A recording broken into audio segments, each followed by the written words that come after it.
Hello, everyone, and welcome to You're on Fire, a Pokemon Unite podcast. I am Jake, your resident content cowboy here. Yeehaw! And I am joined, as always, by Loosh. Hello, Loosh. Hello. And, of course, Crashy. What is up, my friend? Hi. And we have a special guest today because we have so much to talk about surrounding Pokemon Unite Worlds and an update, and it's season 2 apparently of our podcast. We have the incredible Zoinks. How you doing, Zoinks? Wow, opening episode of season 2. I'm doing really well. Thank you so much for having me on. Yeah, so happy to have you. And the way things work out is when we just schedule wise can't get this podcast recorded in the right amount of time, that's when a season ends. This new season of this podcast. And it actually kind of worked out perfectly right here because Pokemon Unite has hit its 1-year anniversary. Multiple Pokemon have been released. We're about to have the biggest tournament of all time inside the game. New Pokemon are coming. 2 new Pokemon to talk about. I feel like starting with anniversary talk makes some sense. We can just broadly talk about the 1-year anniversary of Pokemon Unite. And since you're our guest here, Zoinks, tell me a little bit about your experience with the anniversary. I've loved the anniversary event. I think it's definitely a wide spread of stuff they threw at us. Maybe the most things, not all with a lot of meat to it, but there has been a lot of stuff to do in the anniversary event. I've enjoyed it. I know Crashy really enjoyed Boss Rush. That was one of my favorite additions in this event. I absolutely loved it. Emblem system's pretty cool. Love it or hate it, features of it, but I don't know. The sheer amount of things they threw at us at the anniversary event, I feel like was the biggest success of it. I think a lot of people were worried a year would come around and it would just kind of get missed, get thrown under the rug, but I feel like Unite delivered. We got almost everything we wanted for Christmas this year. Yeah, I think that makes a ton of sense. Luch, what do you think? How's the anniversary been treating you? I've been liking it a lot. I think emblems are really cool. It's nice to have something to collect. I mean, we'll get into emblems, I guess, in a little bit. But they're a thing. And I really like I like the Crustle and Cramorant skins. I like the hats. Yeah. I like the hats. I really like the hats. I'm not going to lie. And I wanted a Cram skin. Yeah. It's a cool Cram skin. They do have a cowboy one, so I don't know what you're thinking. Is if they don't No. It's not. They don't. Crashy, what about you, my friend? Yeah, no, it's funny. I think some of the things that Pokemon Unite does well are like the in-game events where it's like you log in and there's just so much to collect, right? And I don't mean collect like emblems, but I mean like there's just tickets and enhancers, and like you log in daily and you are constantly clicking the little red button off your screen, which is annoying, but I appreciate that it's a possibility. So the anniversary event for me, it landed in some spots, not so much in others, but the big thing was Boss Rush. The funny thing is now fast forwarding to today, I'm kind of bored of it, but sure. I think that there's an opportunity for the game to kind of take their like launching of Boss Rush and get really creative with it. I was talking with some friends about like how they could keep Boss Rush really interesting, and I have some ideas, so maybe we can toss that around here in a little bit. But overall, the prospect of a new mode that like has nothing to do with just your standard style of play is really, really exciting, because that means that they're willing to take some risks and try some things out. And overall, I would say that the anniversary event has been very positive. Yeah, I think so as well. I think it's weird, and I don't know how to quantify this exactly, but you need to feel like it's the anniversary. And I think they kind of nailed that with changing the screen, and you've got the fireworks. Like you said, tons of events, new modes that are kind of dropping in, even if they're sort of cheesy and fun, only for a little while or something like that. Just this feel that we're actually celebrating this game. And it does feel like they did a good job with that. I don't remember what update it was, but there was an update at some point that felt like early on inside of Pokemon Unite. I can't remember exactly where it was, but it felt like they really missed the ball at one point with an update. It just didn't feel like anything happened. The Blissey one? Maybe it was the Blissey one. Maybe it was just when they changed Safeguard. It was like, I forgot about the Blissey one. I was going to say Halloween maybe was the one I was feeling in that way, but interesting. I thought Halloween was pretty good. I thought Winter was pretty good. This one just feels like, I don't know. It really feels like we're at Pokemon Unite's anniversary and there's a celebration around it. And I think that is very cool. We should talk about Boss Rush a little bit. And Crashy, are we recording video? We are recording video. Okay, so we should talk about Boss Rush for a little bit here. Crashy, you're kind of the Boss Rush king. I would love to get everyone's thoughts on it. Real quick, I'll just say that, yeah, I think it's a super fun mode, and the implications of a mode like that are just that they can really throw in a lot of different things inside Unite for people to play around with, and from that, we could see some gameplay changes down the road. That's, I guess, my first thought on it. But why don't you tell us a bit about your experience with Boss Rush, Boss Rush. We're getting tongue tied. So yeah, Boss Rush is really cool. The thing about it, you kind of realize it after that first like season of it, is what they called it, like the block of Boss Rush, is that it doesn't change enough. And that's like already like starting to get to a big ass. So I have a bunch of these like really random thoughts about what they could do. But so what they actually did, and I don't know if a lot of people even noticed this, was the first season of Boss Rush, they had a little prompt at the start of the game, and it was like increased attack. Bosses have increased attack and increased defenses. Second season rolls in, and bosses have increased special defense and special attack. The thing is that the way that these characters do damage to these bosses is so min-maximal that those changes didn't matter at all. You just ran the same comp even still. So it's like the second season comes out and people are like, oh, we should try like Decidueye and Garchomp now. And it's like, we tried it and it's like, no, it's still terrible. Like it's still really, really bad. So I think like the thing about Boss Rush is that it's super cool to see them try something completely different from the game. That's what I really love, because it's like, oh, wow, they're willing to give that a shot. Where you have to get really creative with it is hard changing mechanics, like reintroducing the bosses in with like completely different abilities, or reintroducing the bosses in with major stat swings where like the SP damage like won't go through, or maybe even changing it to where there's like a layer of like dampening against percentage HP damage, because you have characters that have like percentage HP damage and it's like, you have to run them. It doesn't even matter what their stats are. You have to. You don't have a choice. So Boss Rush is cool. This is like the first draft of it. I hope that they don't kind of give up on it, because I do want to see something for it. The leaderboard grinding for it, the way that the seasons works, there's some stuff that they could change about that, because it just turns into this like perpetual never-ending grind, which I think is cool.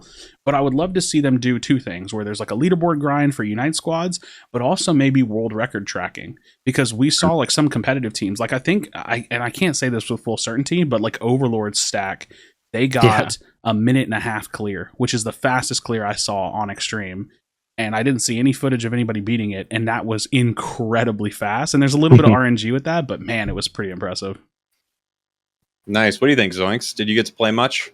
Yeah, Boss Rush I was actually playing a lot of in the game. I had so much fun with Crashy. Yeah, you're right. With the season change, kind of, when they first iteration and then the second iteration with the special defense, it was very fun to go back to the drawing board with different comps and stuff like that. I agree with you. I think the grind was tough. I was really excited at the start too, because it was like, awesome, finally squads are a thing. Yeah. I was like, cool, a reason for squads to exist. This is kind of neat. But then, eventually it's just, if you play more, you're gonna have to move up, which is a bit unfortunate for sure. But I think I think the world record tracking is absolutely what I want. And yeah, I think Pokemon has like no limit of boss Pokemon they can add to the game. I think it's definitely a mode that like could be reiterated on, and I mean that's only going to happen with feedback for sure. So like if you're filling out surveys and stuff, definitely click on that you like Boss Rush, because I think it could come with a lot of good stuff. It's also pretty timely in like the Pokemon release stuff too, right? Like Gen 8, the last game we had a while back, their biggest mechanic coming out of that game was raid battles, right? So it was like a very big key function of that game. They are returning in the next Pokemon game that's coming out in November. So it is clearly, becoming a token of Pokemon as a property is going to be this thing. So I'm sure Unite's going to want to fall in line with the rest of their properties too. So it's exciting for me, I think. Did you Boss Rush, Lush? I played it one time, and I was like, I went into it and I was like, the Decidueye is going to be amazing, right? The Decidueye is going to pop off in this. And I walk in there, and then I was like, this mode is a respawn timer. And that is all I saw the entire time, because obviously I wasn't doing it properly, right? Sure. And then I was like, I'll try this again later. And then like I didn't. But I definitely want to. It just looks like something, and my chat's always trying to get me to play it, but I'm always like, I say the same thing. I'm like, I really want to play it, but I feel like I really want to learn it if I'm going to play it. Yeah. I really want to take the time to master like where to stand and everything to do. And like I just feel like I have to commit so much to it. I don't know how to do things casually.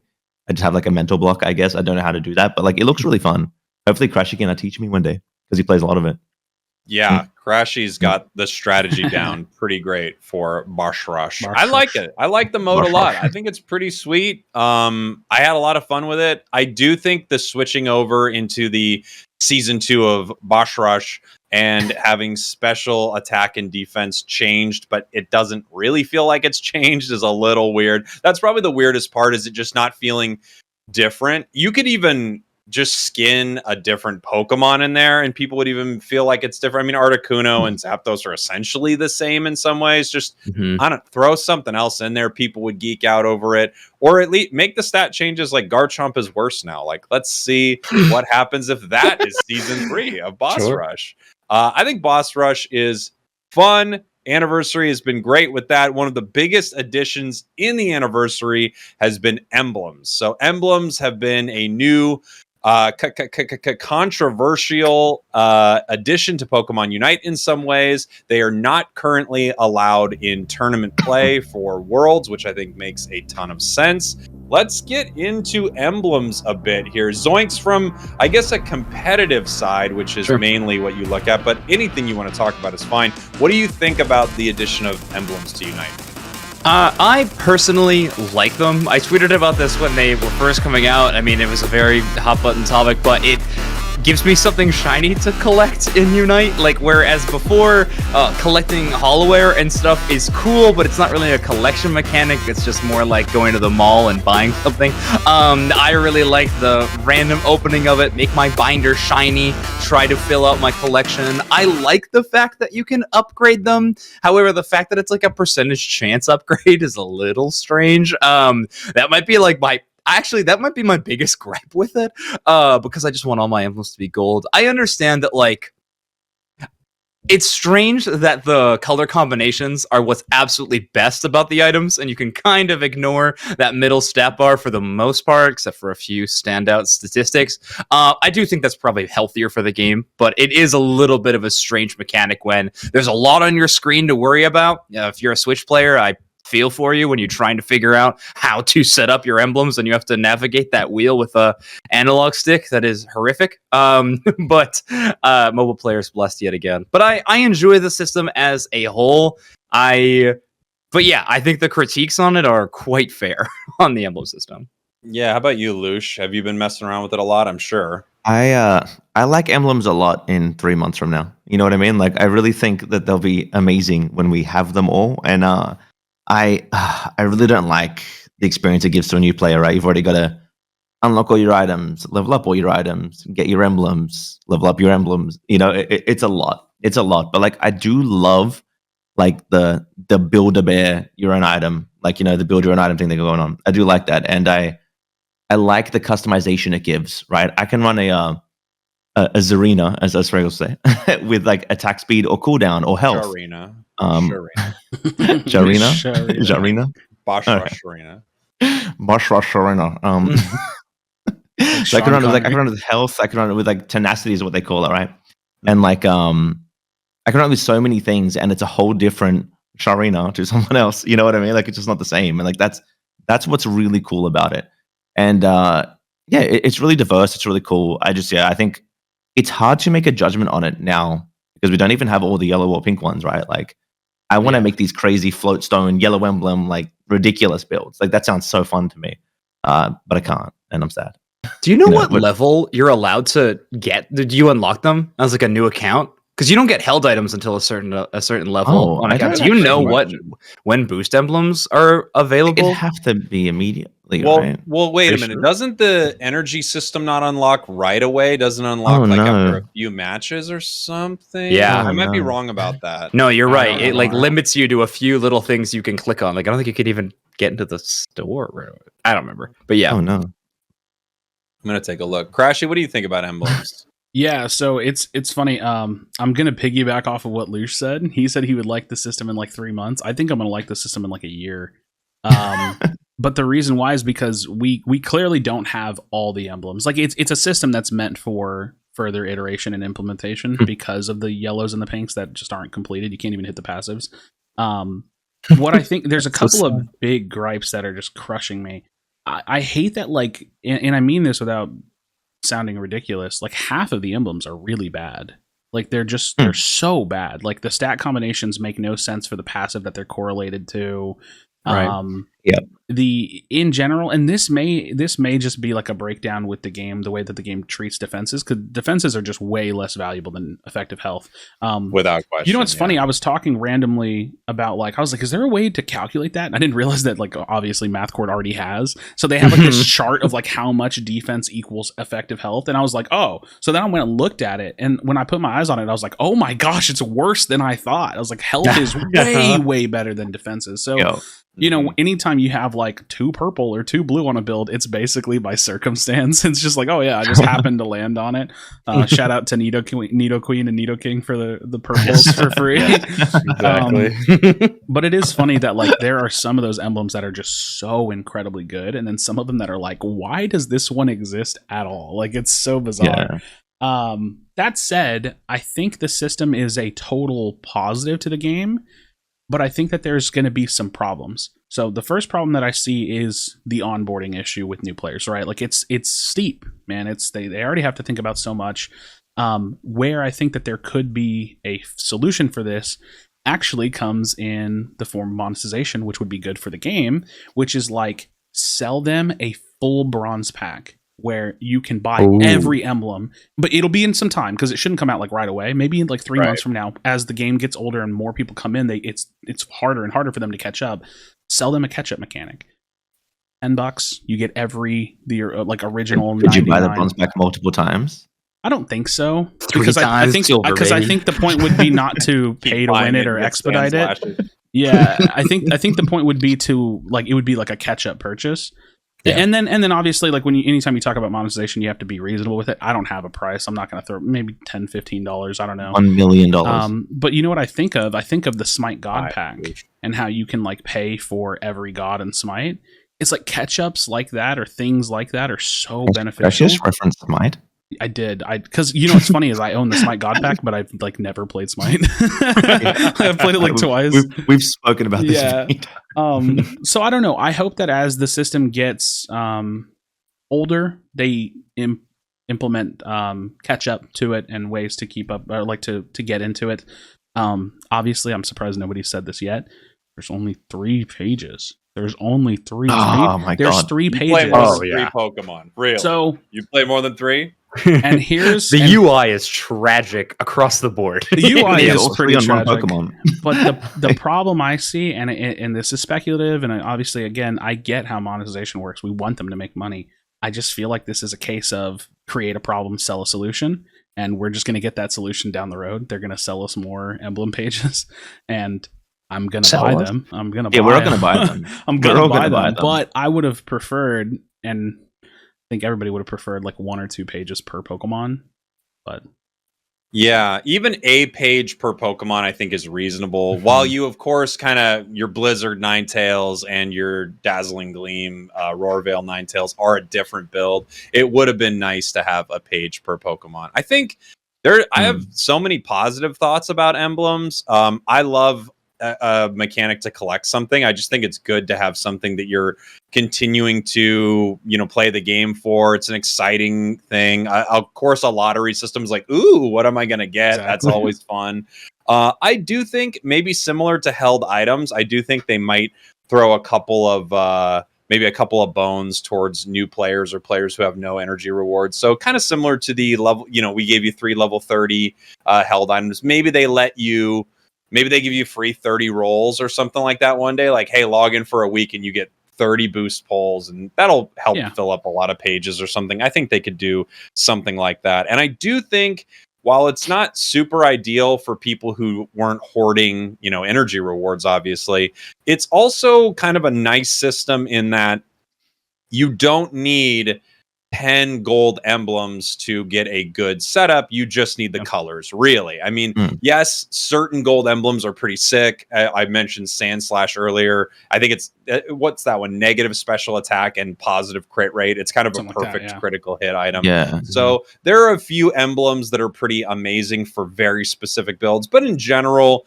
once you get 7 black and they kind of pair already with 6 green, you can put that on essentially any special attacker inside the game, and you've got at least a competent emblem setup, and it doesn't take that long to achieve some of these. So there are some things I really like about it.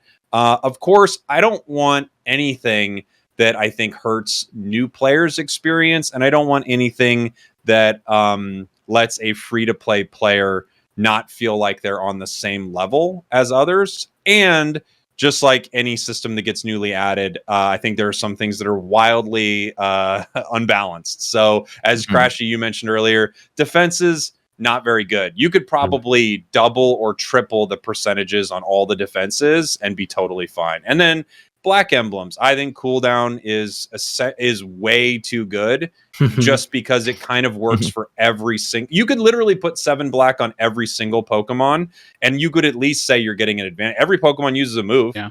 Every single Pokemon gets some type of advantage just from cooldown reduction. I really wish that crit was crit hit damage and not crit hit rate.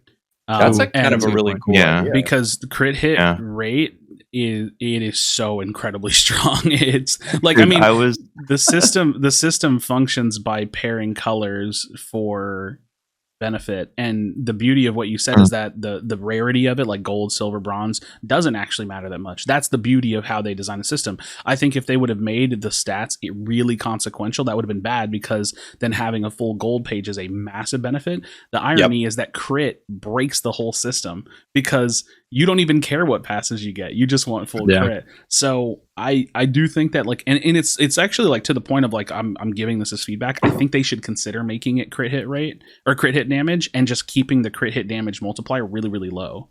Like, because again, it's supposed to be a stat line like all the other stat lines that are pretty inconsequential, but, like, 7 to 10% crit on a full page, man, that's a lot. It's a lot. Well, there's no question that there are essentially two. Maybe people could argue that there's another one in here, but in my mind, there are just 2 emblem sets that are completely overpowered. And maybe they needed to be this way, but it's crit and it's black-green. Yeah, black-green. So black-green, the thing I actually kind of love about black-green, and Crashy, you made a video about this a while back, is that mages inside Pokemon Unite, essentially special attackers that attack at range and have somewhat decent cooldown on their moves, have been struggling for a while inside Unite, and black-green kind of fixes that, but of course, just like anything, maybe it does it a little too much. And then, crit's just... it's better than a scope lens. So you could actually have better than a scope lens and a razor claw, essentially, just percentage wise, from an emblem page, which is pretty nuts when you think about it. I think we're starting to see some creativity too from certain players that are, like, not just, vanilla, like one build or the other. Like, I don't know. I feel that there's a part of me that thinks we're just scratching the surface with some emblem builds. Like, I've seen some Hoopa players min-maxing. Like, there's a lot of people who are strong believers in just 5 black emblems on Hoopa, because it's enough cooldown reduction to get 3 lasers during Unite. So, like, that's all you need. So then you can allow yourself for other emblems. Like, I don't know. I think we're finally starting to boil down the stats to, like, where they really are finding their peak value. And I think that could be really exciting. I don't know if there's going to be much more than just, like, support Pokemon that have huge ability like Hoopa, but there could be other varieties. Well, so the cool thing about what you're saying there is that layer of min-maxing, I feel like only is going to happen at the competitive level, because you take someone like me who, I make content, I'm playing everyone. A lot of the times, I literally just can't be bothered to wipe out a full page to test something. Like, I have 3 pages. I know they work. My top page of the 3 is kind of like my testy one that I'll sometimes mess around with. But I've settled on 3 pages, and the chore of wiping out a page or changing the emblems just to make a video for something else is, like, not worth it. So, like, attack speed, we could do a full video discussion about attack speed. But to be completely honest, I did one attack speed video really early on. It was bad. In the video, I basically was like, I don't know if I can tell a difference. Then MathCore dropped their spreadsheet, and I was like, nope, there's basically no difference, because I did it on Cinderace. And since then, I haven't touched attack speed at all because I don't even I can't be bothered. Like, yeah, you can do 3 Duraludon. You could do Jake? What did you do? 5 or 7 on Ninetales, and there's like a decent benefit. Yeah, there are a few Pokemon. 7 on Ninetales, 7 on Eldegoss, 3 on Duraludon. But I'll be honest, I'm not even gonna do it because it just feels like a waste of time. So it does. You're so right. I don't want to move all my emblems around, so I attack a little bit faster when I sometimes play Eldegoss. Get out of here! Yeah, that's an issue I'm having as well. Like, so I really like the attack speed on like a defensive Serena build or like an Azumarill. I really like the attack speed on those two. The problem is like I want to have like my it does do for those ones. I know, I'm just joking, but wouldn't it be great to be like, I really like it, but I looked into it and it actually doesn't. I did get a comment when I looks pretty saying this doesn't do anything. And I was like, it does do something. No, but like the issue I'm having with it is I want to have my crit. Obviously, I want to have my crit loadout. I want to have my loadout for my black green, and then I want to have a black that's not black green. That's black for like other characters, like play defend and stuff. I don't have any other room. There's nothing else I can do now, and that's the problem with the 3. I will say this: I forget to swap mine around a lot, and sometimes I end up just running my crit on everyone. And the other day I was playing Hex Gengar and critting every single like attack in between my hexes, and it was hilarious. I played a full white Gengar game the other night, and I was just like, whatever, man. Like I forgot, like sue me. I forgot to change it, like because it doesn't hold what the last page you use on the Pokemon. It's so annoying. It's just like I did the same thing with a critical hit Blissey, and then as soon as I noticed I was full crit Blissey, I was like, all right, I'm going helping hand. I'm just gonna throw these hits. Chris played crit mime this morning, and like it's funny because you know how they changed the colors on the numbers. He had like an SP crit, and it was like boo. He was like, look at those crits, and then he won the game. So Chris is insane at the game, right? He wins the game on mime with a crit page, and he does 100,000 damage. And I typed in his chat, I was like, full crit mime OP must watch. He was like, oh god, I might do it. I was like, no. Hi YouTube. So good. I think it's like everything else, right? Every other system we've got in this game, it's been like, this is great, but we need quality of life, and then eventually we get quality of life. Like, so it's going to happen. It's a great step, right? Is anybody upset that the emblem system is in the game? No, it's awesome. Not in this room, I don't think. I know there are some people that it kind of rubs the wrong way. I've seen some people in the competitive scene that don't really like it, but I will say I think they also made the very, very wise decision to not add it to tournament play yet, because they knew that they were going to release, just like when they release a Pokemon. We'll talk about 2 Pokemon here in a minute. But when they release a Pokemon, sometimes they're really good and sometimes they're really bad. Trevenant was kind of bad on release, and then Tyranitar is coming out soon, and if they don't change it, that Pokemon is going to be disgusting upon release. So I think they knew that was the case with emblems, and they made the very smart decision to go, let's put this out there. We know a few things we want this to affect gameplay wise, and we're going to kind of see how crazy it is. The other thing, sorry. Oh, okay. I'll pass it to you real quick. I was going to say the other thing about development that I've like learned just from like being friends with devs and stuff is that sometimes they'll push a system because it's like the best they could do within their time frame, and they may already have like a much more robust version of the UI and of the, they already have, like white blacks planned out, and we can't hit those yet. You know what I mean? Like we're sitting here like, oh, green black's so good, like there's nothing else to run, but like they probably already have so much more planned and ready to go, or like getting queued up and they're working on it, but they got to space out their content too, right? So that way they can market the game and bring people in. So we're looking at the system with what we have, right? Like this is our window, but we have to know that we don't see the full picture. So, yeah. What I was going to say is like, so with tournament mode, right? When they do implement emblems into competitive, like would assume that they would do like the items, we have them all unlocked. But would we have like separate loadout pages for tournament mode? Like how would that work, right? Because we wouldn't have access to them in the regular game. Also, how much time are they going to give teams to sit there and do, you know what I mean? Like it's and like they can't just make them all gold, right? Because sometimes you don't want a gold emblem. There are some emblems that like you want bronze because they give you negative special attack but up attack speed, and you're using on a physical character. You know what I mean? So negative attack. Sorry. It's like not actually.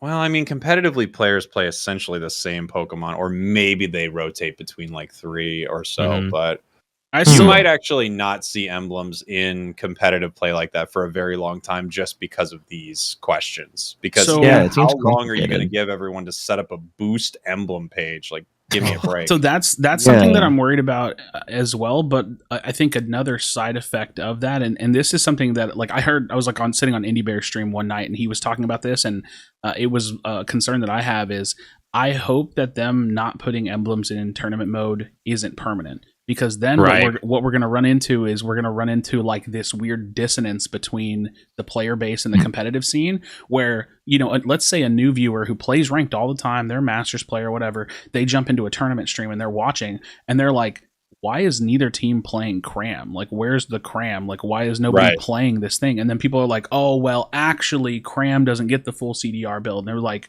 oh, well, that's confusing. Like, so Yeah. that is like, and I'm like, we'll see how they do it if they do bring them in, but that's my biggest fear. Please just don't make two versions of the game unintentionally, because then we're going to have like this awkward split in like what people perceive as good. And On Cram, by the way, you can't touch the dive Cram with cooldowns on Orange Ping. You can't touch it. Like, you generally have to just like let it do what it wants, and you have to sit there and just it has its way with you, and it's a great time. It's just excellent. Well, I want to get into these next two Pokemon. Any closing thoughts on emblems, especially from a competitive thought process, Zoinks? Yeah, I have had the same fear as Crashy. They may never get implemented into competitive. That would be a concern, I think. But other than that, yeah, they'll make their way in. I think more than Pokemon, I think emblems will be meta driven even more than Pokemon selection. Like, I think we'll just hit a couple of builds and that'll be that. Yeah. But hey, if draft gets added to the game, we want this to be super long. Add it to boost emblems. We ban Sandslash. They get to ban an emblem. Oh gosh, No, I'm joking. That would be get horrific. Please don't do that. that would get so complicated. 45 Oh minute my count. God. Ban an We're emblem. gonna ban slow smoke. Okay. Yeah. We Yeah. protect potion. So before we move on from Emblem, just real quick, like, Yeah. so we said, like, we're saying we do think that, like, you know, black and green and crit need a bit of like a nerf. Do we think the attack one needs like a buff, or the defense ones need a buff? Defense. Defense I think could use a attack is buff. fine. I think HP is pretty close. Yellow is yellow, just like Floatstone, is just kind of questionable in general. Pink, we don't know about, but I think defense could definitely use a bit of a buff. Just kind of like how Rocky helmets needed help since the game has come out. You know, defense not could an use item. It could. It's It's not an item. Oh, No. did it then? I thought it was an item. It's not. No. What do you guys think? What would you see like buff, nerf throughout the emblem page, Zoinks? Oh, buff defense. I give my Snorlax more tankiness, please. Yeah, but buff defense and fix the attack speed formula in the game. Yeah, Those two. yeah, that'd be nice. I would appreciate that. Yeah, buff attack speed. I wonder how hard that is. Like, I wonder if we're past the point of no return on attack speed, right? Because Probably. Oh, I feel like we are. Yeah. I was going to say, it's TLDR for anybody listening, attack speed is not the way that it seems. It's based on like animations and thresholds. So when they say plus X amount attack speed or plus percentage attack speed, it doesn't really work that way. But yeah, they are probably past the point of no return on that. Which is weird, because you would think that if I was a dev and I knew that, I probably wouldn't have put it in the system. I just would have been like, yeah, attack speed's its own thing. Like, yeah, don't touch it with the emblems. Sure. Let's start talking here a little bit about Glaceon. Glaceon, Glaceon was released into Pokemon Unite a bit before the anniversary. Is that right, or was it right on anniversary? Now I'm not remembering. it was right on, right? It was Right on, okay. with All anniversary, around yeah. anniversary. Right on anniversary. You could unlock it after, I believe, 6 days of play normally, or you could be a content creator and have to buy it night one. No one will do that. This Pokemon there have been a few interesting things around this Pokemon, and I, of course, want to get everyone's first impressions of it. My first impression is playing it in the public test server and then seeing it come over to the game.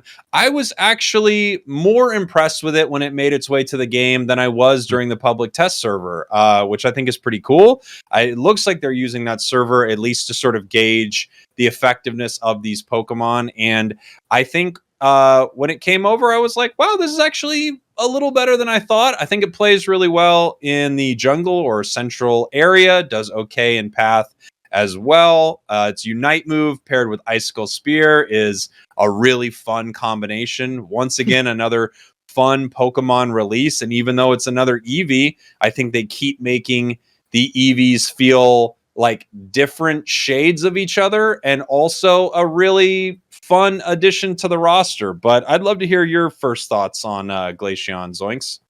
I have kind of mixed opinions on this Pokemon. I think it's really strong.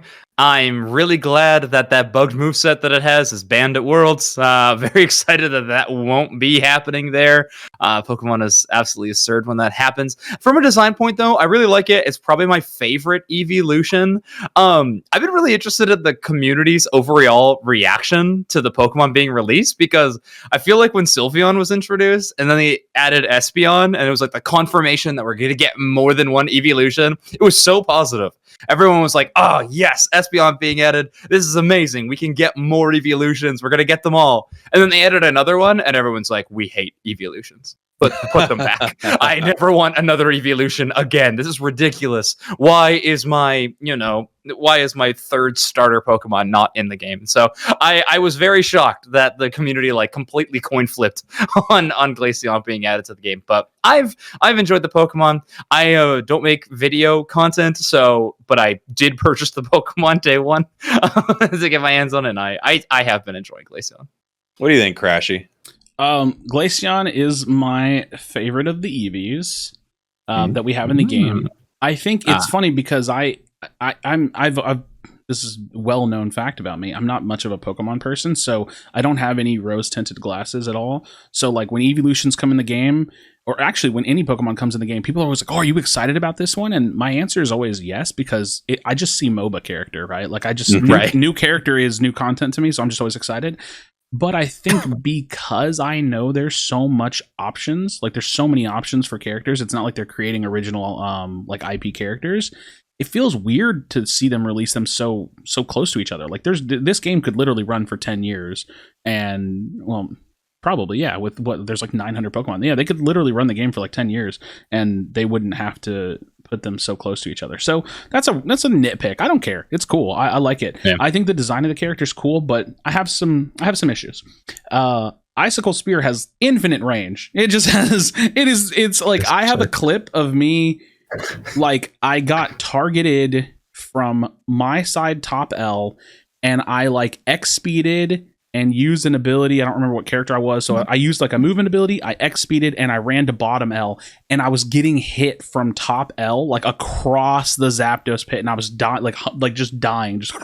And I'm just like, dude, I can't live. Like I actually need somebody to save me if I wanted to live that. So it'd be cool if there was either a hard drop off in range where like it just stops hitting you, or the further you get away, the damage decays, because that would be kind of cool. So it's like you can keep the damage prospect of doing damage because you've targeted somebody with single target, or it just stops. Icewind, I like it a lot. The problem I have with Icewind is that it feels like it doesn't have ult synergy. It does, and it's just like the design there is like the Icicle Spear Unite move is such a cool little interaction, but the Icy Wind Unite interaction it just doesn't, and so that's like weird to me. I tried. I should have probably prepared a thought for what they could do with it, but maybe if you're standing in your diamond, it like starts like chunking your cooldown down or something. Yeah, it should just reset your cooldown, and that would kind of fix it right there. Yeah. You just, if you're near your ice, you're just kind of resetting it. The Icy Wind burst is like it's chef's kiss, but I just need the more. Range is huge. If you're watching this on video, you can see how big my fingers are going. It's huge, this range. I mean, it's massive. But yeah, a lot like what Jake said, I was much more impressed with this character off PTS than on PTS. But I don't know how much of that is me just being able to actually play the character, because when I play on PTS, I don't think I've had fun on PTS outside of just like practice range running around, because it's just so laggy. It's so laggy. And I'm like, I emulate PTS, so I'm like playing with like kind of jank controls and like so it's a little bit bizarre. But overall, I think that Glaceon's pretty sick. I like it. Lush, two things. What do you think about Glaceon? And then also, would you consider changing your name to Evolution? No, That's pretty good. No. So, all right. I think Pretty good. I think Crash knows how I've always felt about these evolutions. And You hate like everyone that comes. Their passives like- are so good though, Lush. oh, they're great. And like this one has the added addition of everyone picks 3 of them and trolls my games. It's great. But like, okay, so I think we've learned things, right? When evolution comes out, it's going to be an attacker. It's going to no swift. It's going to get a unite at 8, and it's going to have a move that auto targets and annoys me, right? So these things are always going to be like a thing. And like I think Glaceon's the coolest out of the 3. I like the fact that I can just like swing basic attacks and crit. Like it's more fun to me than the other ones. I would like to see Icicle speed toned down a little bit, just a little bit. Because I've had instances where like they're standing in their unite and they target me, and it doesn't matter what I do, right? I'm just going to get hit by these things until I'm gone, until I don't exist, unless I get rid of it first, which is cool, I suppose. But yeah, I think it's the most fun of the 3, other than Stored Power Espeon, of course. But I don't know. I don't like the passive. Stop it. Stop it. Stop with the passives. Yeah, these passives are weird, right? It's almost like they know they have a squishiness and mobility problem with these characters, so they give each one just a get out of jail free card, and they're like, yeah, it's a bit. They should give the passive to Decidueye. That's true. Like, give that passive to Buzzwole. Now Buzzwole's passive is amazing. Give that passive to like a tanky character. You know what I mean? Like let a tanky character have that, and make the attacker have to like stand in the right place. You know what I mean? I think for me, less than just them like repeating passives, which is a little annoying, is that like I said that backwards. Less than them like giving the attackers the passive. I just want to see more unique passives. Like I just want them to be like a little bit different. So it's like, oh, it's another one of those, and you just kind of like, okay. Have you guys had it too? By the way, like every like 3rd game, there's like 3 evolutions just like running around the map together, holding hands. Like, is that just that's just me? I kind of wish at some point. I'm surprised I don't see more of it, but I feel like every match I load into, there is a Blissey on the enemy team, and it's all I notice. I'm like, great, Blissey's here. True. But you never have one, right? Like they always have one, but you never have one. Yeah, I have one. It's me every time. No one You know what's plays crazy? before. When I solo queue, okay, so you know how you can tell, like, kind of, you can not 100% tell, but you can tell, like, when you're like with a trio because you're kind of like kicked down the list. I swear, this is where it's clockwork. I'll have a trio and they don't pick Blissey, but the other team's trio will always have a Blissey, and I'm like, dude, y'all are a trio. Pick Blissey, please. Oh man. Look, I can understand not wanting to play Blissey. I can understand it. Yeah, I mean, I actually love playing that Pokemon, but I get it. It's just so important inside a match. That's a way to say that's a way to say broken. Yeah, it's like that safeguard patch is like actually. I think it's the best Pokemon in the game, like by far. I don't think anything compares. I think it's tied with Hoopa for like a lateral value, right? Like they get different kinds of value, but yeah, that character's broken. I feel like if I get united by a Blissey at Zapdos, I'm going to win the fight and win the game. Like it's just like the Pokemon is crazy. I thought you meant like if you get hit by Blissey's Unite, I was like, you're gonna win that fight. No, you're dead. You're instant dead. Yeah, it decides the fight. It decides everything. It's so silly. Speaking of Glaceon a little bit, and we can talk about, I really love that this Pokemon has such a cool interaction with its Unite move. I think it would be nice if maybe more Pokemon had something like this. And, you know, it's like, of course, I think it's nice that there's a variety and every Pokemon kind of works differently, of course. But it is pretty cool that, you know, Hoopa, once it unites, it's very different. You know, we've got a different kind of play style. And then Glaceon, once it unites, we've got sort of this really cool mechanic. It can feel a little cheesy that it can just target you and you're probably, you know, that's the mark of death for your Pokemon. Yeah. But at the same time, I mean, I don't know, there's a Pokemon like Gengar that if you just walk near the wrong bush, you're deleted in 1 second. So I'm not super impressed about a Pokemon being able to KO someone else. I just think it's really cool that they set up a unique little combo with its Unite move, and I would love to see more of that as the game goes on. I like Lucario's one, like that resets the circles. Like I like that. Like I like little interactions with it where it does more. I think it's really cool. Any other thoughts on Glaceon before we move on to the next Pokemon that just popped out? Cool. All right, let's do it then. Let's talk a little bit about Buzzwole. Buzzwole, another Pokemon who just joined Pokemon Unite, an all-rounder. This is the first Pokemon, technically the second, to actually get to the higher coin cost, which we should probably talk about. Glaceon will be priced at 12,000 coins, but everyone could essentially earn it for free.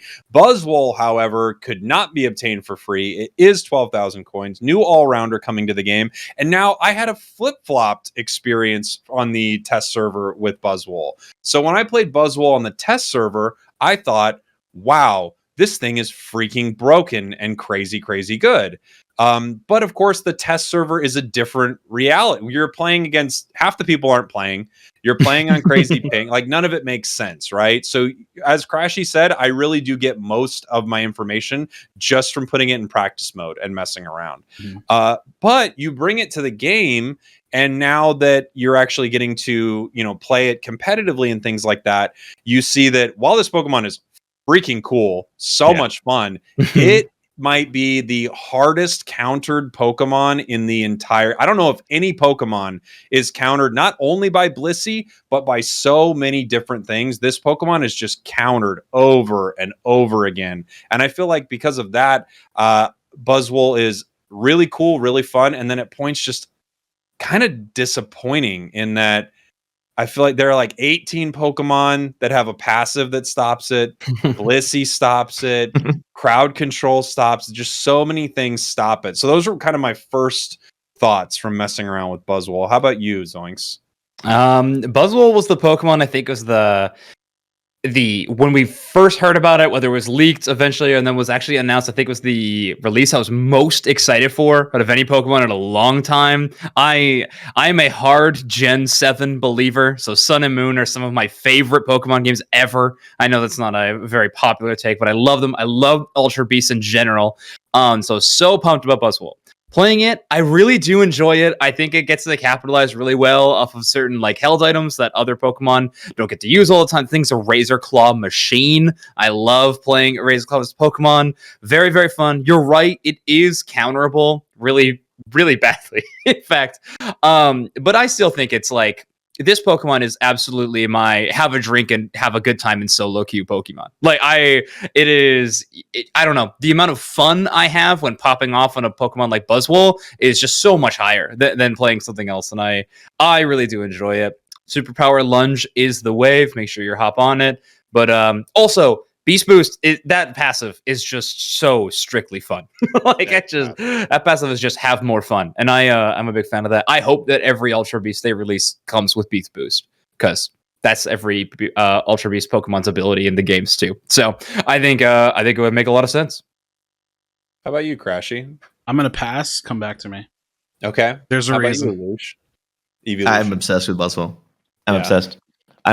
I love it. Lunge Superpower is my life, and I could play one Pokemon for the rest of my life. It would be Buzzwole. I love it. I'm obsessed.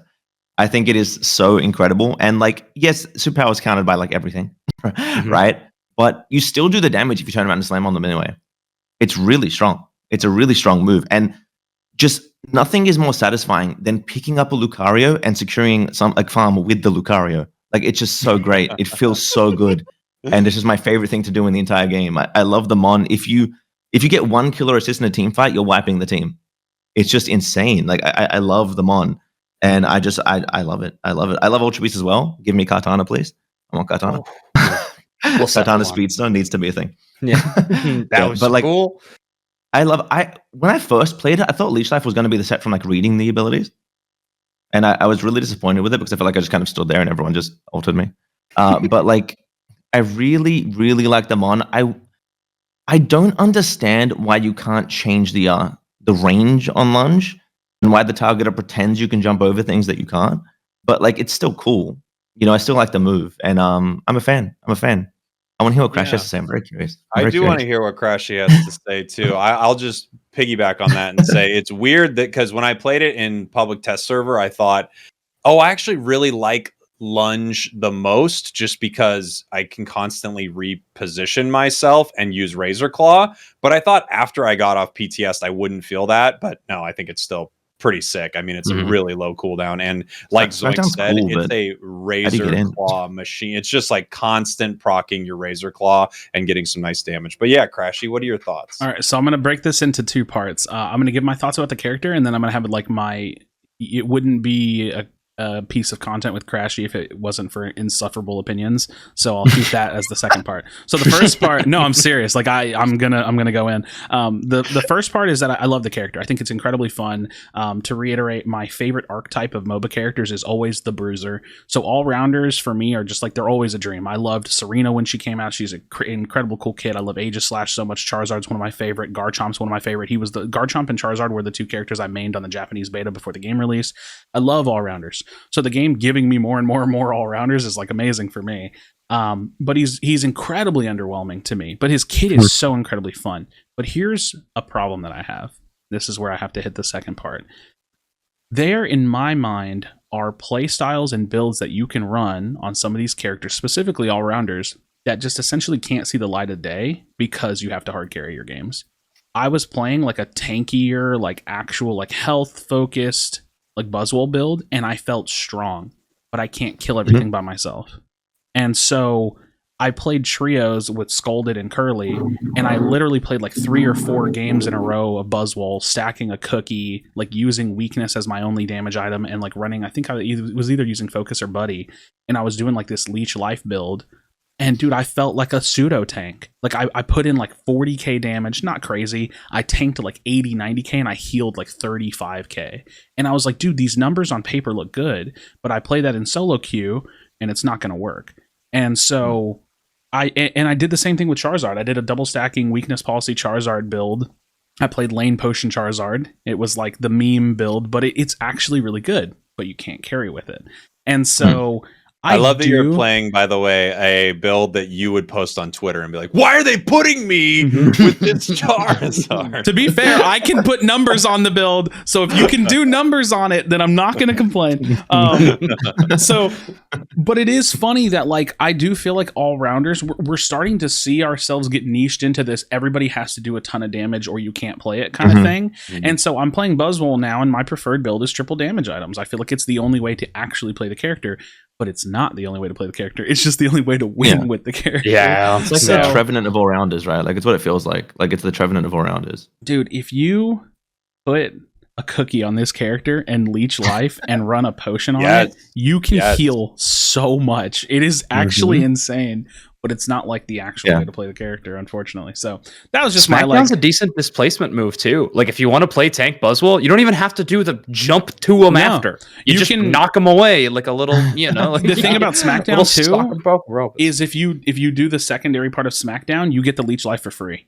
And because my biggest complaint about leech life is that it's such a short range. It's like, dude, it's like that. It's like this little. I'm making a rectangle for people that are listening. It's a little tiny rectangle, and you can't hit them. But yeah, Smackdown leech life feels pretty decent when you're, again, for this particular build that is super niche and not the actual way to play the character if you want to win. But lunge leech life feels pretty decent. It's like fun. I was really excited about leech life. I don't play it. Superpower is just better. It is full damage build like lately is what I've been running. Feels better, but the character's super fun. Fun. So I love what it is. I'm a little disappointed with Oh, also, for the sake of saying, if we had a pick ban phase, then maybe that would help bring it into meta some too. But we'll see, because I think that we're going to get one of those eventually.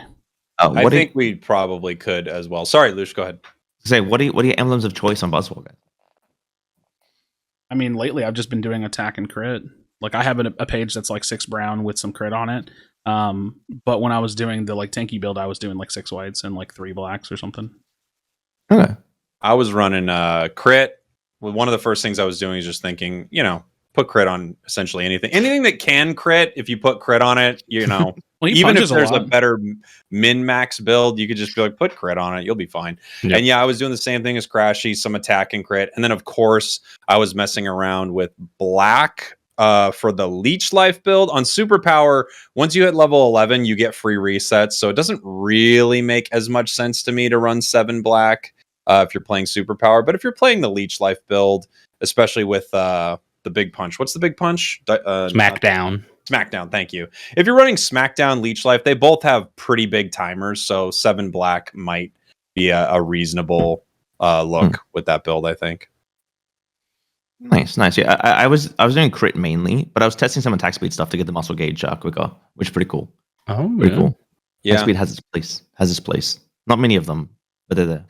Something that you talked about, Crashy, that I think is just it's the age-old problem is that because I made a video on Leech Life when it came out, and you get comments on it like, this isn't the right build, and it's kind of true. Well, look, here's the thing. It's kind of true that Leech Life isn't the right build. It's fun. I think that game I had like almost 50,000 healed and, a ton of damage. It's good. But it's Leech Life is Outrage Dragonite is Razorleaf Decidueye they're these builds that aren't bad. They're not terrible. But when it comes to you being the person to win the game, if it has to come down to you winning the game, you just have a lower likelihood of winning the game if you're running Leech Life Smackdown as opposed to Lunge Superpower. You just do. But you have that with a lot of Pokemon, and I don't really know what you do with it.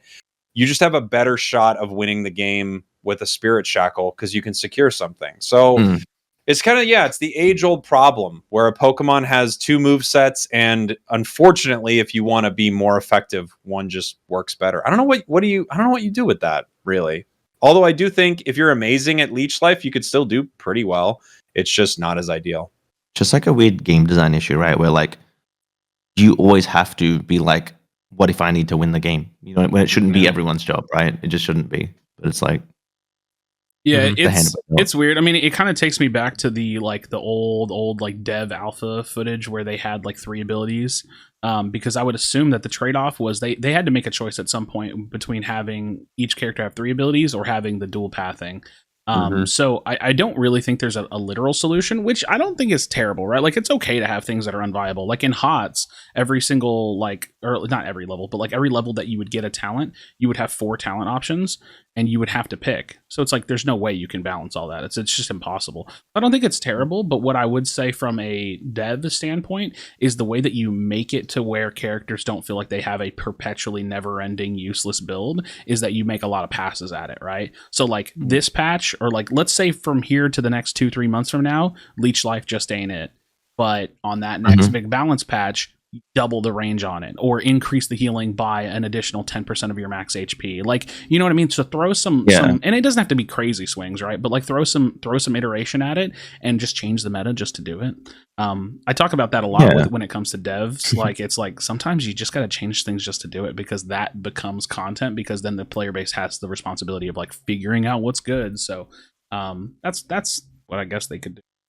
My favorite things that you bring up, Crashy. I love that you bring that idea up, because I actually do think that's a really solid idea. Sometimes just change things and see kind of how it affects the game, and maybe sometimes things will be crazy, imbalanced, but at other times, just change Garchomp. Just change it. Yep. Like, make it really good for a little while. Make it one of the best Pokemon in the game. I don't know. I want to see what that works. I've even said like just randomly like give Dragon Rush like 2 charges and just like see what happens for a patch, or make the dragon combo like if you stun multiple targets, it cuts the cooldowns of all your abilities in half. And just fell over. So just like, I don't know, I really would be like a little bit more bold with balancing if I was them, because I think it could be really fun. But that same sentiment carries into items. Like the fact that we've had like 2 item changes like ever is like, that's like crazy. So yeah, I don't know, just a random thought. I wonder if like more Afterworlds thoughts on start getting crazy with changes Go ahead, like that. Lush. You know what I mean? Sorry, I wonder if like Afterworlds they'll get crazy with stuff like that. Like after this big first Worlds, they'll start experimenting more.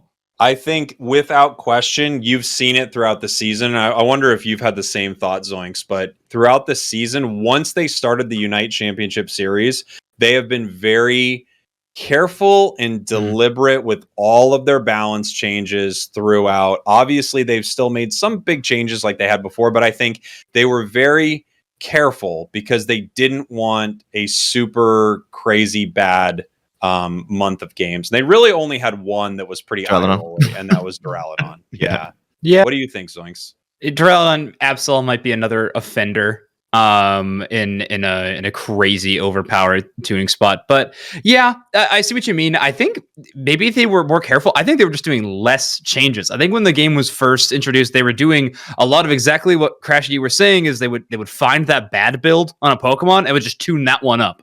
Do you guys remember Feather Dance on release? Tune the other one down. Yeah, exactly. So I found that one to be a little more exciting. After Worlds, yes, I could see some changes.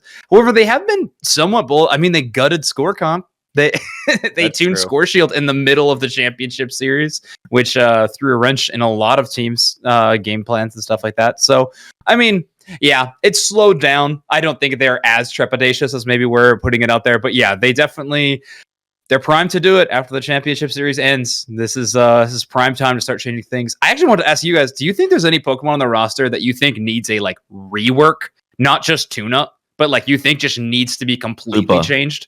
Hoopa. Hoopa. That's kind of a good call in a weird way. I don't know. Really? I'm even still reluctant about that, because the thing about reworks, I love Hoopa. People throw the term rework around a lot, and what I always try to do is bridge the gap between player and dev. And the thing is that reworks are almost always an unnecessary cost for devs, because a lot of the times most of the time, 99% of the time, you can solve it with good balance changes. So I think that light rework, because the term is a little loose anyways, rework. Sure. If it was me, I would give a pass at restricting portal usages first before going we have to just change this to a completely different ability. Make it to where Hyperspace Hole, maybe you can't jump back, or really long extend the cooldown of not being able to use it again, or of being able to jump back, or make it to where the Unite move only will pull the first 2 people that click on it, or you know what I mean? And there's some issues that would follow with that. Like if you're solo queuing Hoopa, which 2 people jump through? Well, I mean, to be fair, sometimes people just don't jump through anyways to begin with. But I think if you're looking at truly reworking a character, that's where it's going to take time and money from them for something that's already in the game, and they're not going to make any additional money off of it. So got to kind of meet them halfway on that. Sure. Rework wise, though, I don't think there's a character in the game that I think needs the rework. I think the way you've defined it, Crashy, I'll agree with you. I don't think they're going to rework anything. There was a point where Gengar was pretty trash inside the game. They kind of released broken, and then they went, well, now it's not good. And then it's back. I think Gengar is now really, really good. A super solid choice. And I think they have only had really one Pokemon that they've never been able to figure out, and that's Garchomp. So, I think playing around with Garchomp, there are a lot of things they could do with keeping its kit very, very similar. Maybe some execute damage, maybe some, increased move speed when your attack speed is word up. Maybe just releasing Tyranitar and it being better. Yeah, I feel like I have the perfect idea for Garchomp, and I've been saying the same thing over and over again. You make Dig like Fly to where you can control it, and it's a little bit more free flowing. You give the boosted autos, you cut it down from 5 to 4 to hit max. You give each boosted auto 0.5 additional move speed, 0.5% additional move speed. So then as you're ramping up, your speed is ramping up. It takes you less autos to ramp up. And instead of the boosted autos, how you have 5 and then you get kited, they all disappear. Make it, you have 4, couple seconds goes by. Bloop. It cools down bloop, too. Yeah. Bloop, yeah. So you do that. I think the character has much more of a stickiness to it without adding damage, because what I'm terrified of is when devs are like, oh, this character sucks, let's give it damage. It's like no. I feel like it would be cool, just to make Garchomp played, just max stacks, give Garchomp unstoppable. Let's do it. Let's break Garchomp. Let's just make a Garchomp meta. Let's just make a Garchomp meta. Let's just do it. Evolution. Let's talk a little bit about Worlds, as we're talking about maybe Pokemon they could mess with. So we have the World Championships of Pokemon Unite coming up. Zoinks, you and I are going to be flying out to jolly old London town to cast it, which I'm very, very excited about. I'm sure Lush and Crashy are going to be having streams and watching along and making a ton of content for it as well. I'm very, very excited for Worlds. I want to get everyone's thoughts. I feel like we could probably talk about Worlds for hours on end, but just a couple big bullet points for me are that for the longest time, I think we've all wanted to know, how these regions actually stack up without the ping that people have to deal with when they're all together, when we really get to see all these strategies collide. I feel like from watching it, NA and EU is maybe one of the most competitive scenes I've seen in an esports, because NA, especially NA, doesn't always do very well at all. But I have to wonder, is that true? I mean, is it just going to look like many other esports where teams from Japan and Korea just make NA and EU to a lesser extent not look so great? And then is India going to come in and just bowl everyone over? There's really a lot that we don't know about. So I'm so excited to kind of see what happens when we finally get these different strategies and different metas and play styles together under one roof, and we see who is actually the best. Zoinks, what about you?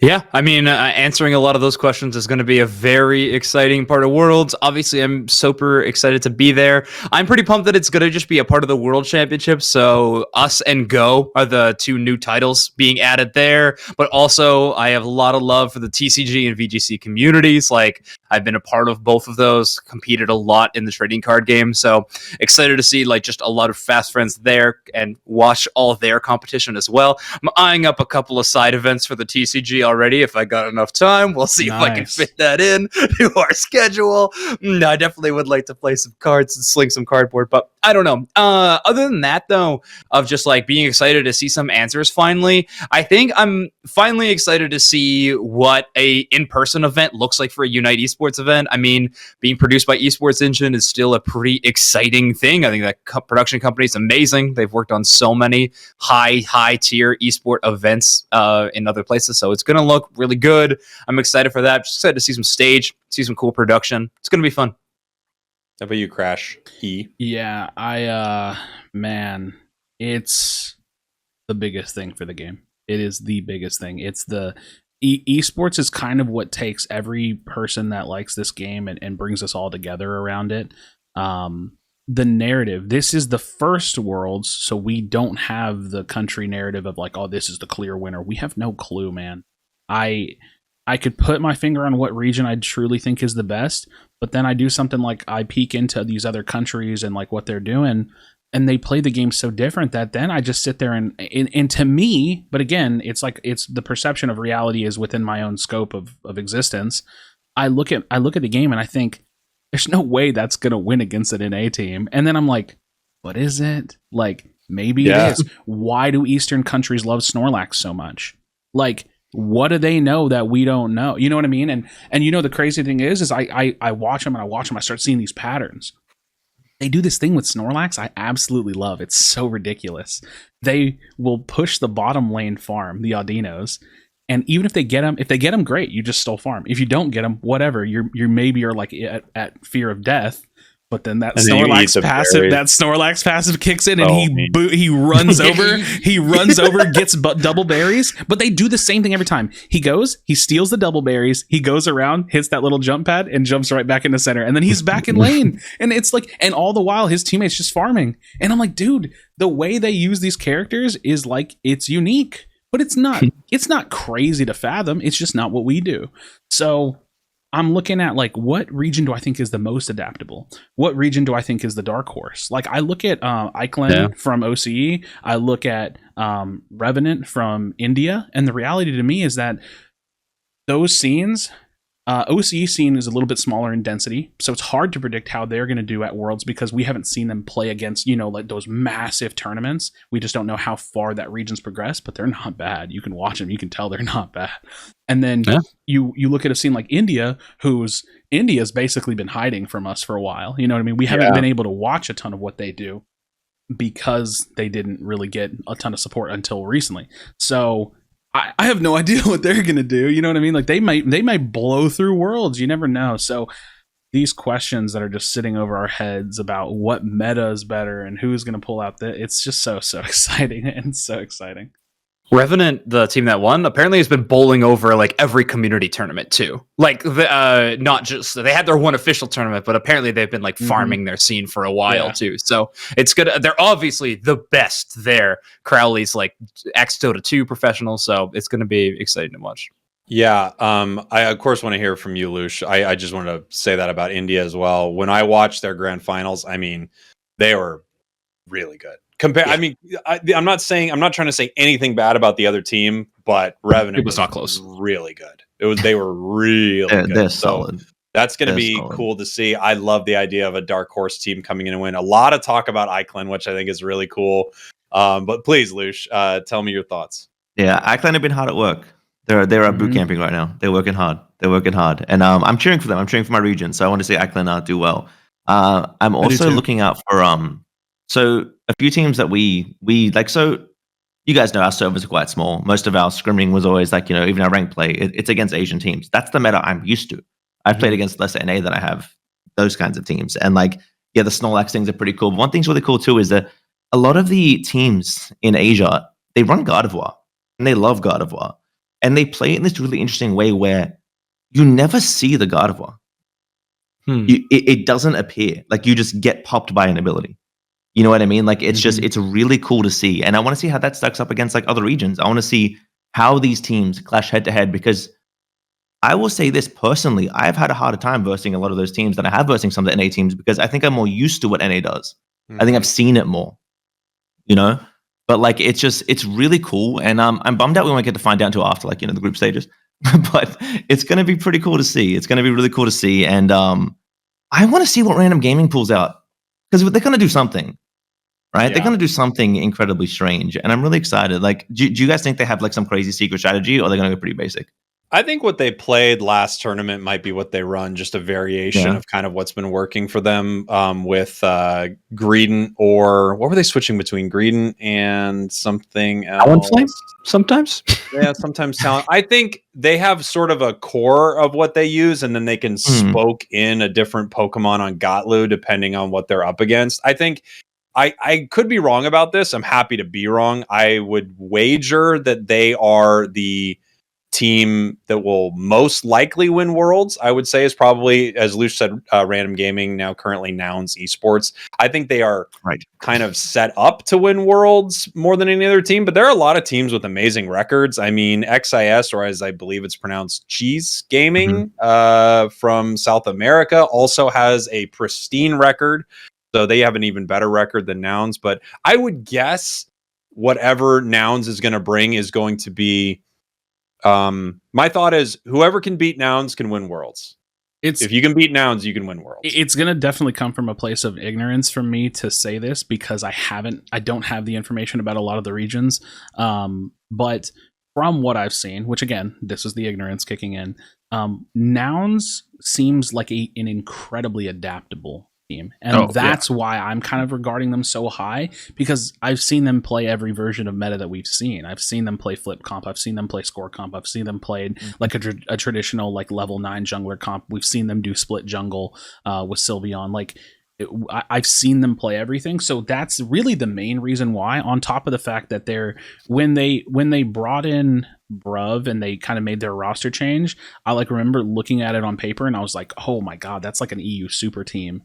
And even going into regionals for EU, the story wasn't like who's going to beat Random. It was like who's just going to beat everybody else so they can get second. Yeah. It was like we knew Random was going to make it. We just needed to see who was going to beat everybody else to get second. So that's kind of the main reason why I'm holding them in such high regard, because of their adaptability. And that's just because that's what I've been able to see.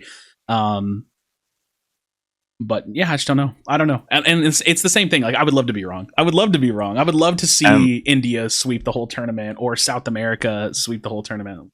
I would too, honestly. Just because it kind of it would shake, what you think about Pokemon Unite. I mean, part of me would love nothing more than for a team like Secret Ship bringing some weird-ish kind of strategies to win the whole thing, and then you're like, triple bird comp, triple bird comp. They played that at regionals. It was crazy. Something. I would really love to hear from you, Zoinks. I mean, as much as you're comfortable with, what do you think is going to happen? What do you think? Who do you think's making it all the way? Who has a real shot at winning? I think Nouns Esports is the betting odds favorite. Like if you're putting money down, I think you're getting the least return there. I think they're the safest pick. However, my personal pick is going to be Blackhand. I think they are hitting an absolute insane form right now. They looked unstoppable in that tournament, and they also were able to use some pretty crazy adaptation to make sure a North American team, if you're not familiar for people. Oh, yeah. Sorry about that. Yeah. But I think what this tournament's going to come down to is just a few questions that if your team can answer, then you'll be fine. I think it is who has the best Dragonite is going to be a lot of how this tournament plays out. And can anybody find a solid counter to first Dragonite?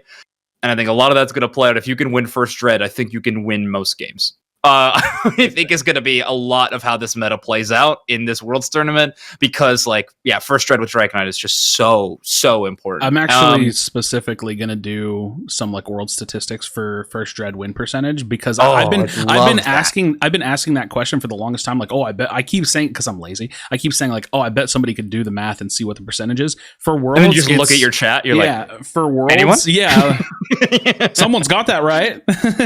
No, but for Worlds, I think it's a good amount of games that's reasonable and can kind of kick me from being lazy to actually do it because I'm very curious. I think that Dread is that's so weird. Were you and I talking about this? Because I had this same thought the other day where I was like, I wonder if there was a way I could find out how often I got first Dread and what my win percentage difference was there. I was thinking so much about this. You can do it. I mean, it's definitely possible. If I wanted to, I could pull a 5-hour stream of mine and go through and do the math on it and just see. If I had to guess, in solo queue, it's definitely not. The numbers aren't going to be as strong. Sure. But for 5-stacking, if you were to take watching IX for a full 5-stack stream, I would guess that the team that gets Dread has 80% chance to win the game, 75%, because it becomes your game to lose when you have the experience lead because you just have to not die to them. With NA comps specifically too. I think Eastern comps are a little more resilient with it because they're not built to get first Dread every time. They're hitting their power. The other thing, when I rewatched some secret ship footage recently, or not even rewatched, I watched a video that they did promotionally with Pokemon. They did they did a show match between, it was kind of a ragtag team of competitors from Japan and then versus secret ship. Dude, one thing that I noticed is they fight like crazy. They just fight and they push down lane. There's no objectives on the map. They just fight. It's dude, oh my god, these guys are fighting so much. You'll hit the end game with 2 Japanese teams and they'll be 3 or 4 level 14s. I'm damn, dude, relax. Yeah, a lot of it's getting the first Dread's important, but it's knowing what to do with that experience. Exactly. That's the biggest part, right? If you just get first Dread and then go do your jungle, the other team's catching up instantly. It's it's about using the pressure and that's what separates the good teams from the great teams. When you see the teams that they get that first Dread with their Dragonite, and then now you're pushed to your tier 2 and a Rotom's getting in, you can't do anything. That's the great teams. They're the ones to watch. And I'm really excited to see how the world's metas shift together. How will an A team deal with a Japanese team that just wants to fight them when they're trying to do an objective? How are they going to do with that? It's just going to be, they're going to walk into their jungle randomly at 4 minutes and ult them. And then what's happening? Why is this happening? It's just, I'm curious to see it. I'm excited. I'm really excited. I'll say, I think it might be fun maybe if we can all throw out a few, maybe 4 teams that we think are teams to watch. Zoinks, I know you said Blackhand and Nouns. Sure. What are a couple others that you think are big contenders? In terms of big contenders, I actually still really Apprentice Unleashed has been my dark horse to win the team. They are the NA team that lives in EU. They are just an incredible, very straightforward team fighting team. So I enjoy that team a lot. The other one, I'm gonna throw it over to I think T2. The second place team from Japan looks crazy. Mame is their top laner or sometimes jungler. When the team's not doing well, he just takes over that role sometimes. The guy is amazing. He is a superstar player. So I think T2 is my personal pick from Japan to be crazy strong. How about you, Crashy? 4 teams. I have to go Nouns. I am excited to see what Q-Lash will do because they were really, really consistent in their own region. And then I'm so worried if I'm wrong about this. I think Renaissance is the APAC team. Yep, one of the two, yeah. Renaissance. I was invited to do an India event recently, and I got to cast with some of the Indian casters, and we were watching Renaissance, and dude, they kind of fumbled the bag in their best of 3 on one of the games, but the other 2 games were like it wasn't even close, and they were playing against like other really strong APAC teams, and I was like, it was really impressive, and it was another one of those like, oh, I haven't really. When you watch it, you realize how little you've watched them, because you're like they're playing stuff I wasn't expecting, and they're doing things differently, and they were another team that just fights and fights and fights, and it was like, damn, dude, like it's just so aggressive. So I'm looking forward to Group A because it's like Secret Ship, Eternity, Renaissance, and Icon. Like it's like these groups are crazy, but they're nuts. Group A is the variety pack. I think you're going to see the most crazy choices in terms of Pokemon selection in Group A. Like I think that is the spot to watch if that's what you're looking for. So yeah, that's what I'm looking forward to. And then I think if I saw correctly, No Lucario got signed this morning. So that's cool. Orangutan esports.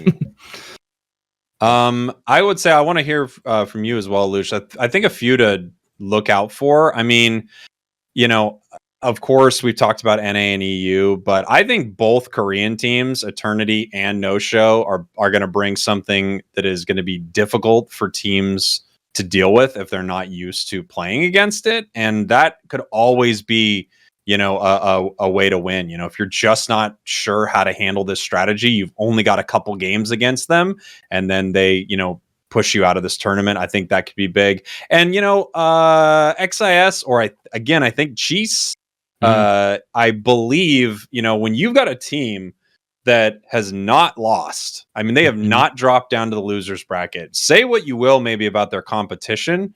How many freaking how good of a team do you have to be to not fall down to the losers bracket a single time throughout for months and months and months? You're not even going to mess up once against a team that catch, like, come on. That's February and March as well. That was before the region in South America split.